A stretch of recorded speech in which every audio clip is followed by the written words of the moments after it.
Welcome to the Slop Farm. Enjoy the video. In this video, I will show how to make cream gravy from scratch. First, let's get our roux started.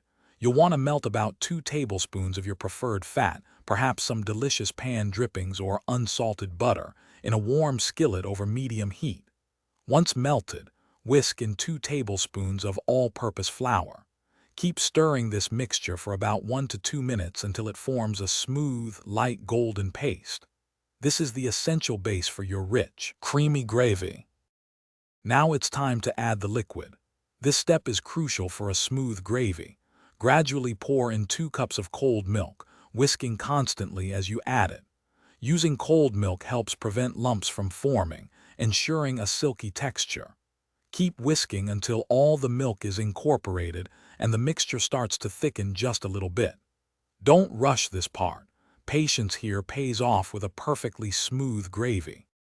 With the milk incorporated, bring your gravy to a gentle simmer over medium-low heat. Continue stirring frequently for about 5 to 7 minutes. During this time, the gravy will thicken beautifully to your desired consistency.